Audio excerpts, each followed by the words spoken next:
Ang kwentong ito ay hango sa totoong buhay. Karanasan ito ni Uhoy.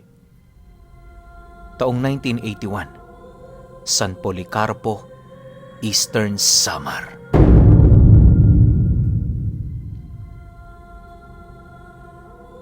Itong mga panahong ito, kasalukuyang embalsamador itong si Uhoy.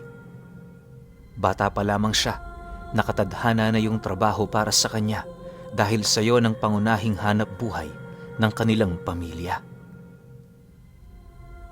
Sa loob ng 2 dekadang pagtatrabaho sa ganoong larangan, nahawakan na niya ang iba't ibang uri ng bangkay. Dahil sa kasanayan, kaya na may hindi na siya gaanong nandidiri anuman ang estado ng katawan na pinapaayos sa kanya. Ayon kay Uhoy, na ang iniiwasan niya lamang na bangkay sa tanang buhay niya ay ang mga namatay sa sunog at ang mga namatay sa pamamaraan ng tadtad. Hindi niya kasi gaanong maatimang bigat ng presensyang bumabalot sa mga biktimang yon, lalo pat namatay sila sa maling panahon. Habang patuloy siyang tumatagal sa ganoong gawain, naging maayos naman ang lahat. Ang palagi niyang katuwang tuwing sila ay may ginagawa ay ang kanyang tiyuhing isa ring embalsamador. Sa oras na hindi kinakaya ni Uhoy ang gawain, ipinapasa niya yun dito nang sa gayoy matapos ang kanilang trabaho. Alam niya kasing walang inaatrasan ang tiyuhin niyang yon sa kadahilan ng ugali na nitong ituring na isang bagay ang mga taong namatay. Naniniwala ang tiyuhin niya na sa oras na umalis sa katawang lupa ng isang tao ang kaluluwa nito, maituturing na yung bagay. Para yung bahay ng suso na matagal nang nilisan ng naninirahan. Sa pagtungtong ng buwan ng Setyembre ng taong ito, nagkaroon sila ng pasyenteng namatay dahil hindi nito nakayanan ang sapi sa katawan. Napakabata pa ng pasyenteng yon. Sa tingin doon ni Uhoy, edad 10 taong gulang pa lamang ito. Dahil sa malapit lang sa kanilang pwesto ang tahanan ng bata, kaya na may inabisuhan nila ang magulang nito na kung maaari dalhin na lang nila ito roon nang sa gayoy mas maging maayos ang kanilang trabaho. Nang marinig naman yon ng pamilya ng biktima, agad din naman itong sumang-ayon basta ba'y isang araw lamang ang aabuti ng trabaho nila. Matapos nilang marinig ang sinabi ng pamilya, wala na silang nagawa kundi ang sumang-ayon. Makalipas lamang ang ilang oras, kasalukuyan na nilang inaayos ang bangkay. Habang inaalis nila ang dugo sa katawan nito, merong napansing kakaiba itong si Uhoy.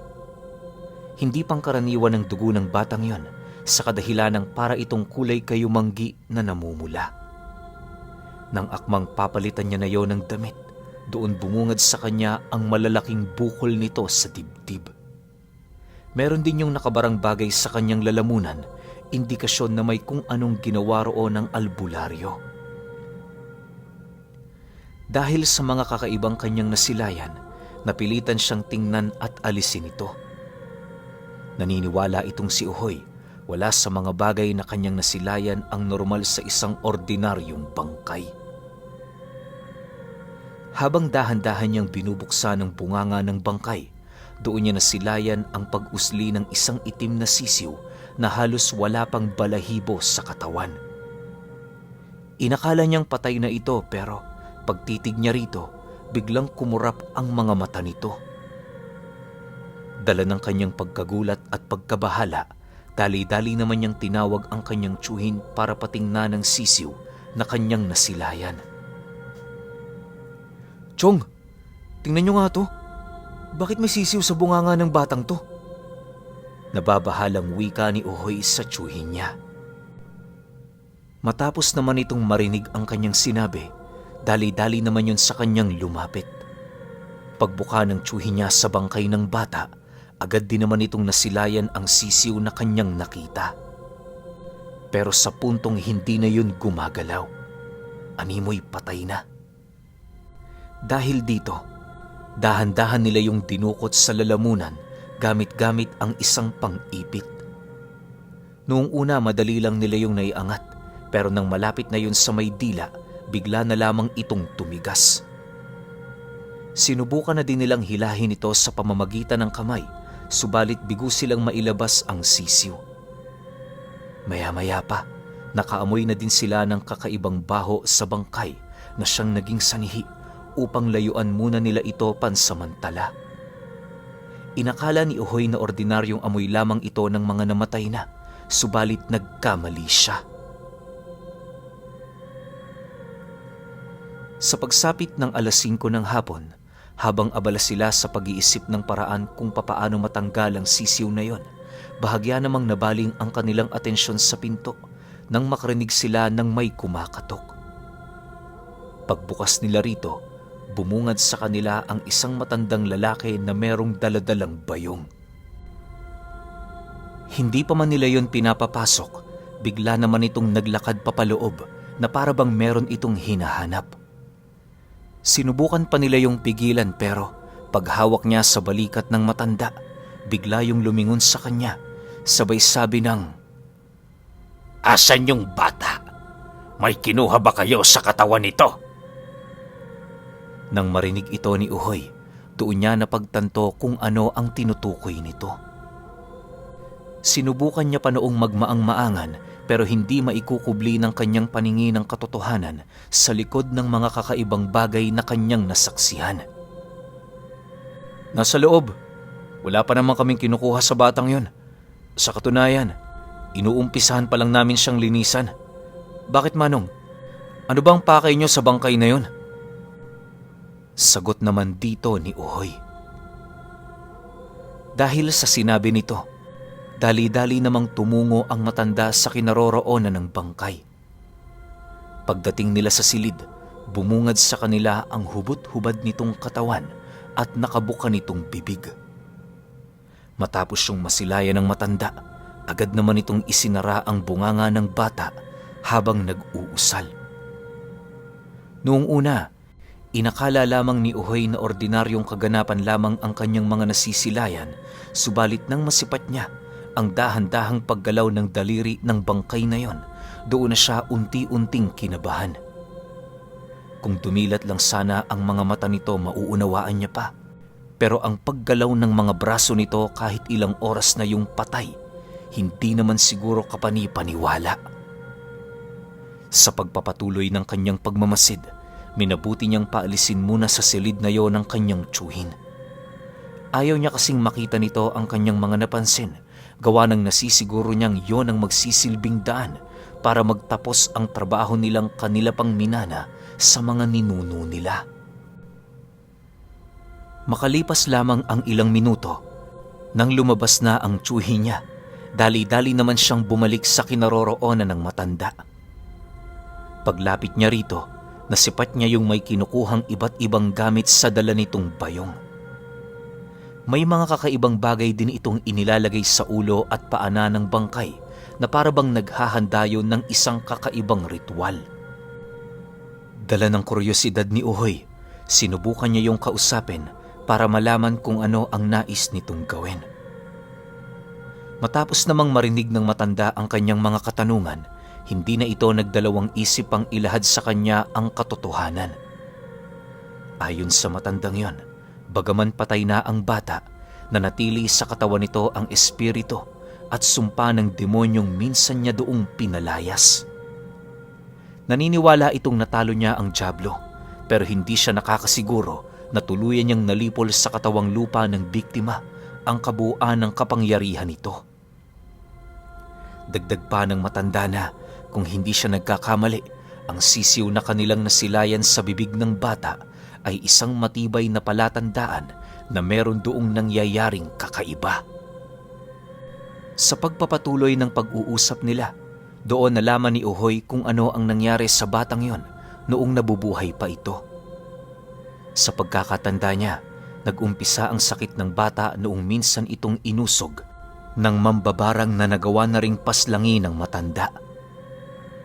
Inakala nitong wala yung naipakapit na sumpa sa bata, pero lumipas lamang ang ilang araw, nabalitaan na lamang niya na dinapuan yon ng kakaibang karamdaman. Lahat ng pamamaraan sa panggagamot ay kanya nang sinubukan, Subalit nanatili yung walang bisa sa kadahilan ng hindi niya alam ang pangalan ng demonyong nakasapi sa katawan nito. May mga pagkakataon ring dinadaya siya ng demonyo sa pamamagitan ng mga nakaraan niyang kasalanan upang mapigilan ang ritual na nais niyang isakatuparan. Sa loob ng isang araw, nakipaglaban ang albularyo sa pamamagitan ng espiritual na aspeto. Habang tumatagal ang sapi sa bata, unti-unti nang bumubukas sa katawan nito ang mga sugat na kagagawa ng dyablo. Nang dumating na sa puntong nagawa na niyang malaman ang pangalan nito, doon na niya isinigaw ang huling dasal para sa pagpapalayas ng espiritu ng demonyo. Naging matagumpay naman ang kanyang panggagamot, pero lingid sa kanyang kaalaman na sa puntong iniwan niya ang bata sa poder ng mga magulang nito, pasimpleng bumibisita ang dalawang balbal sa pagsapit ng dilim. Halos huli na niya nang malaman ang tungkol doon. Nasagap niya lamang ang balita noong minsang may nagpagamot sa kanya na kapitbahay din ng pamilya nito.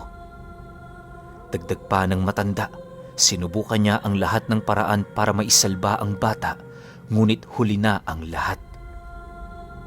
Masyado nang malakas ang kapit ng sakit sa katawan nito, kaya na may hindi na nakalaban ang kalunos-lunos na kaluluwa ng bata. Dala ng sakit at pagdadalamhati ng pamilya ng kanyang pasyente, kung kaya't ninais niyang respetuhin na lamang ang kanilang kapighatian. Subalit noong nagdaang gabi, habang natutulog ang albularyo, may nasipat itong pangitain na merong kaugnayan dito. Yun din ang kanyang naging rason kung bakit hinanap niya ang puneraryang nag-aayos sa bangkay ng bata. Matapos nitong mailahad ang kanyang istorya, halos hindi naman makapaniwala itong si Uhoy sa mga narinig niya. Ni isang katanungan wala man lang siyang nasambit sa harapan ng matanda. Maya-maya pa, agad naman yung bumalik sa ginagawa nito. Dahil sa wala naman siya doong maitutulong, minabuti niyang maupo sa tabi ng bangkay para magmasid. Lumipas pa ang ilang minuto, habang nag-uusalang matanda, may mga naririnig siyang kakaiba sa kanyang tenga. Nag-umpisa na ring lumabo noon ang kanyang paningin at parabang inaantok na siya. Bagaman papikit-pikit na itong si Uhoy, pinilit niya pa ring manatiling gising upang maging saksi sa ginagawa ng matanda. Habang pinagmamasdan niya ito, doon niya nasilayan ang kakaibang paraan ng pag-eembalsamo. Kung hindi nagkakamali itong si Uhoy, kalimitang ginagawa ang ganoong proseso noong panahon ng mga katutubo. Kaya lang naman hindi yon tanyag sa kanilang lugar, gawa ng piling pamilya na lamang ng mga embalsamador ang nakakaalam ng tungkol doon. Matapos magawa ng matanda ang kanyang trabaho sa bangkay, dali-dali naman yung nagpaalam. Bago yun umalis ng punerarya, kabilin-bilinan nito sa kanya, huwag patulugin ang bangkay sa kanilang pwesto. Kung kaya niyang dalhin yun sa bahay ng mga magulang nito nang hindi umaabot ng 10 oras ng gabi, gawin niya. Nang marinig naman yun ni Uhoy, walang pagdadalawang isip niya yung sinunod. Sa pag-alis ng matanda, agad naman niyang tinawag ang kanyang tiyuhin para maging katuwang niya sa pag-aayos ng bangkay ng bata. Habang dinadamitan nila ito, pansin na pansin niya sa bangkay ang biglaang pagkawala ng mga bukol nito sa katawan at ang ibong nasa bunganga nito. Ilang beses na din kasi nila yung inilawan pero wala na talaga sila doong nakita. Sa pagtungtong ng 10:00 ng gabi, minabuti na nilang dalhin sa bahay ng kanilang pasyente ang bangkay. Hindi naman naging mahirap para sa kanila na ihatid yon, lalo pat ilang metro lamang ang layo ng bahay nito sa kanilang punerarya. Matapos nila yung gawin, nagpaalam ang kanyang tiyuhin na mauuna na yon sa kanilang tahanan. Hindi naman ito pinigilan ni Uhoy sa kadahilan ng alam niyang may pamilya din yung naghihintay. Nang makabalik na siya sa punerarya, bahagya muna siya doong nagpahinga habang patuloy na pinag-iisipan ang mga bagay-bagay. Maya-maya pa, Nang maisara na niya ang kanilang pwesto, doon sumagi sa kanyang isipan ang matandang albularyo. Hindi niya mawari pero pakiramdam niya, nais niyang tumungo sa bahay nito kahit 10 oras na. Nang makapagpasya na itong si Uhoy, dali-dali naman niyang binagtas ang daan patungo sa bahay ng matanda. Pagsilay niya sa bakuran nito, nasipat niya ang albularyong nakatayo na parabang naghihintay ng kung ano. Dahil sa walang ideya itong si Uhoy sa ginagawa nito, kaya na may masaya niya yung nilapitan habang nagwiwika dito ng, "Magandang gabi ho, Manong. Pasensya na ho kayo kung bumisita ako rito ng 10 oras ha. May mga nais lang ho sana akong itanong sa inyo kung ayos lang." Nang marinig ng matanda ang kanyang sinabi, agad naman siya nitong hinawakan sa bisig habang binubulungan na huwag maingay. Pagkarinig ni Uhoy sa sinabi nito, bigla naman siyang napatahimik at kasabay nito ang dahan-dahan niyang pagramdam sa paligid. Maya-maya pa, laking gulat na lamang niya nang makarinig siya ng kakaibang pag-angil di kalayuan sa lugar na kinaroroonan nila. Dala ng takot niya, sinubukan niya pa noong umalis sa lugar na yon, subalit hindi na siya pinayagan ng matanda. "Sige, umalis ka. Sinisiguro ko sa'yo, hindi ka na aabutan ng araw. Dito ka lang, sundin mo ang lahat ng sasabihin ko kung gusto mong mabuhay." Matapos nitong makapagsalita, bumungad sa kanila sa likurang bahagi ng bahay ang 3 taong hubot-hubad. Hindi naglaon, nasipat din nila ang 2 pa nitong mga kasama na purong matatandang babae na merong daladalang tungkod sa kaliwang kamay nila. May nakasabit ding kwintas ang mga ito sa kanilang leeg na merong palawit na isang krus na nakabaliktad. Sa pagpasok ng mga ito sa bahay ng albularyo, kitang-kita ni Uhoy kung papaano yun umangil habang nanlilisik ang mga mata nitong nakatitig sa kanilang kinatatayuan. Maya-maya pa, pagtuwad ng isang lalaki, agad namang nag-usal ng mga buhay na salita ang albularyo, sabay ihip nito sa katawan ni Uhoy. Inutusan din siya nitong umatras papalapit sa entradang pinto ng kubo upang madali silang makapasok sa oras na malagay sila sa alanganin. Paglapit nila roon, wala namang nagawa ang matanda kundi ang mag-usal ng mag-usal habang patuloy na sinisindak ang mga nilalang. Kahit kitang-kita ni Uhoy ang mga mababangis nitong pagmumuka, pansin niya ang pagiging kalmado ng matanda. "Pumasok ka, Uhoy. Bilisan mo. Kuhanin mo ang krus na nasa altar. Dalhin mo ito sa akin. Bilis!" Wika ng matanda pagbukas ni Uhoy ng pinto. Nang marinig naman niya ang sinabi nito, walang pagdadalawang isip naman niya yung sinunod. Pagkuha niya ng krus, agad naman niya yung iniabot sa matanda sabay sarado ng pinto. Sa likod ng pintong yon, sumilip siya sa isang maliit na siwang upang magawa niya pa ring masilayan ang mga susunod na kaganapan. Pakiramdam niya kasi kapag hindi niya nasaksihan ang mga pangyayari, magiging palaisipan yun sa kanya buong buhay. Sa pagpapatuloy ng kanyang pagmamasid, doon niya nasilayan kung papaano nakipaglaban ang matanda sa mga nilalang. Bagaman may edad na ito, gulat na gulat si Uhoy nang masipat niya ang liksi at lakas ng pangangatawan nito. Makalipas pa ang ilang minuto, dahil sa lakas ng karga ng matanda, napilitan na ring umatras ang mga aswang. 2 sa mga ito ang napaslang, gamit-gamit ang krus na iniabot ni Uhoy. Sa pagpasok ng albularyo sa loob ng kubo, nadatnan siya nitong nananatiling tulala na nakasilip sa siwang ng pinto. Pagpansin nito sa kanya, agad namang nanumbalik ang wisyo niya na parabang naglakbay yon ng napakalayo. Upang magawa niyang malaman ang mga nangyari, mismong ang matanda na ang naglahad ng katotohanan sa kanya. Ayon dito, ang mga balbal na nakalaban niya noong gabi ay parte ng angkang gumambala sa batang inayusan nila. Sa kasamaang palad, walang alam ang albularyo kung bakit gumagambala ang mga balbal sa mga buhay na tao, gayong kalimitang pagkain nila ay mga bangkay ng yumao. Naniniwala din ito, malaki ang kaugnayan ng mga balbal na yon sa demonyong kanyang pinabalik sa impyerno. Uhoy, ngayong may nalalaman ka na sa mundo ng mga espiritu at kaluluwa, payo ko sa iyo, kapag may pumasok na bangkay sa inyong pwesto, iwasan niyong bahiran niyo ng anumang kasalanan. Respetuhin niyo sila, kagaya ng pagrespeto niyo sa isang buhay na tao. Huwag na huwag niyo silang ituturing na bagay sa kadahilan ng minsan silang naging sisidlan ng kaluluwang gawa ng Panginoon. Wika ng matanda habang nagtitimpla yon ng kape.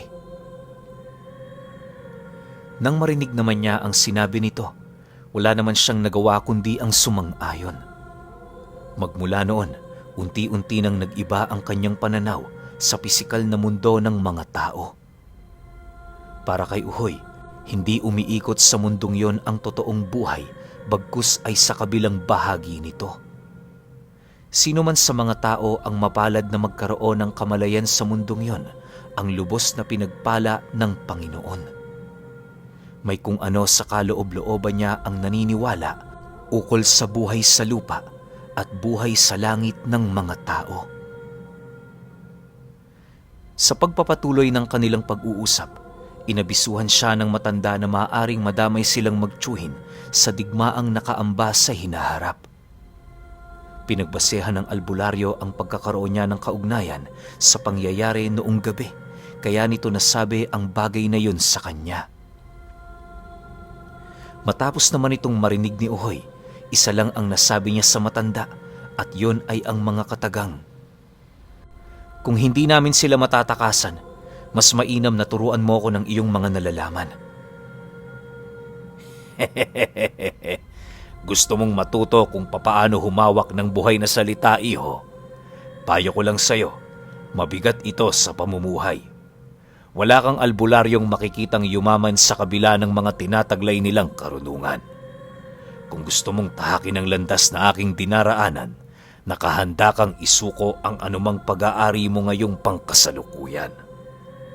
Alam kong hindi mo yan gagawin sapagkat wala nang mas mahalaga pa kumpara sa mga temporal na bagay na kinikilala ng karamihan. Seryosong sagot naman sa kanya ng matanda. Nang marinig naman niya ang sinabi nito, noon ding mismong gabi, kinalas niya sa kanyang katawan ng anumang ugnayan sa negosyo ng kanilang pamilya. Pagbalik niya noon sa bahay nila, ibinigay niya sa kanyang tiyuhin ang kabuuang pamamahala rito. Nangako rin siya roon, hindi niya na yon bibigyan ng anumang pansin kahit malugi ito. Lumipas ang mga araw, nag-umpisa na ang unang pagsasanay ni Uhoy. Binata pa siya noon, kung kaya't wala siyang ibang iniisip maliban sa kanyang sarili. Sa paglipas pa ng mga taon, nanatiling nasa tabi siya ng albularyo, nag-aaral ng mga karunungan. Ayon sa kanya, na sa unang mga araw ng pag-aaral niya, nagawa ng malipol ng matanda ang kabuuang angka ng mga balbal. Yon ang naging dahilan kung bakit nagkaroon ng katahimikan ang kanilang baryong tinitirhan. Ayon pa kay Uhoy, na magmula noong nakilala pa niya ang albularyo, mas humanga pa siya sa kakayahan nito. Dahil din sa husay nito sa pagtuturo, kung kaya't unti-unti niyang nauunawaan ang kahulugan ng bawat sitas ng mga dasal na kanilang tinatangan. Pero alam niyo ba, na bagaman kasalukuyan ng albularyo itong si Uhoy, patuloy pa rin niyang inaalala ang pinagmula ng lahat ng karanasan niya. Kabilang na sa mga ito, ang bangkay ng batang kanilang inimbalsamo na siyang nagbigay ng daan para mapasok niya ang buhay ng isang albularyo. Kumalat din sa kanilang angka ng kanyang istorya at kung papaano nagpalit ng propesyon ang embalsamador na naging albularyo.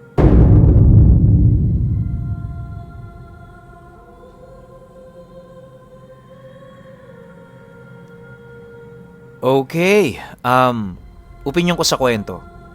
Sobrang ibang-ibang klaseng kwento to sa lahat ng mga narinig ko. Kasi isipin nyo embalsamador ka. Wala ka namang alam dyan sa mga buhay-buhay na salita na yan eh. Sobrang tapang mo nga eh. Kasi isipin mo bangkay ng tao yung nililinis ninyo. So yung mga multo-multo na yan, wala nang epekto sa'yo yan. Ganun ka nakatikas. Pero nagkataon naman na merong niyayanggaw na bata tas napunta sa embalsamador. Alam nyo, matagal ko nang tanong to eh.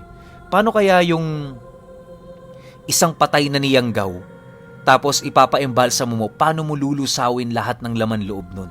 Kasi alam ko merong kabal na tinatago yan eh. Once na napasok na yung sisiw sa loob ng katawan, alam ko nga dapat aswang na to eh. Pero ang pinagtataka ko, hindi pa.